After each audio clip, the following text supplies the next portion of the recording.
Hukum Taurat atau hukum kasih karunia.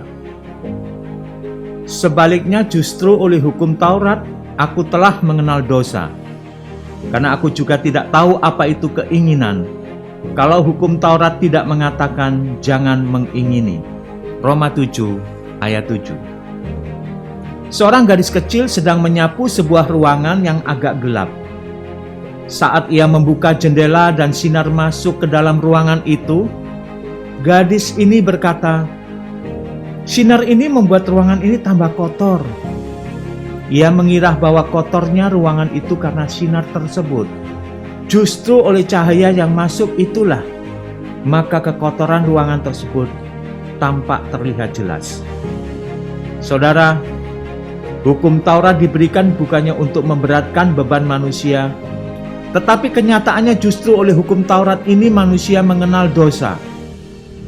Hukum Taurat itu baik dan tidak ada sesuatu yang buruk di dalamnya, tetapi hukum ini menjadi bumerang bagi manusia.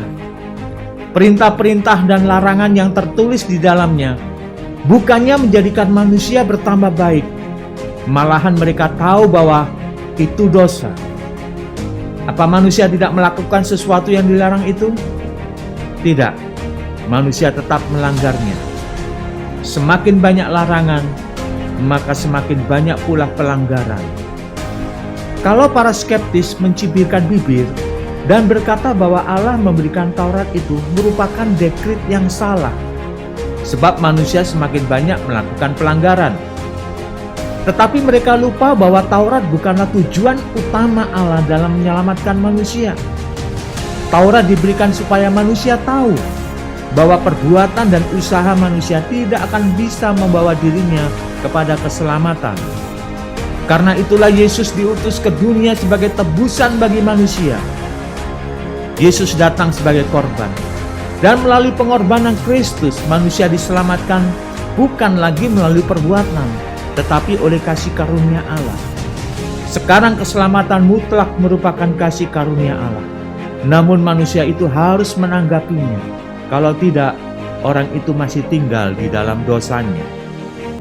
Sekarang kita tidak lagi hidup di bawah hukum Taurat, tetapi di bawah hukum kasih karunia. Namun apakah kualitasnya semakin berkurang? Tidak.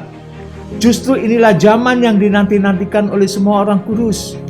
Sebab Allah memberikan hati yang baru kepada kita untuk bisa mengasihi Tuhan dengan sungguh-sungguh. Tidak ada lagi unsur keterpaksaan bila kita melakukan firman Tuhan. Dan ibadah kita juga disertai hati yang mengasihi Tuhan, bukan seperti pada masa hukum Taurat. Yesaya 29 ayat 13.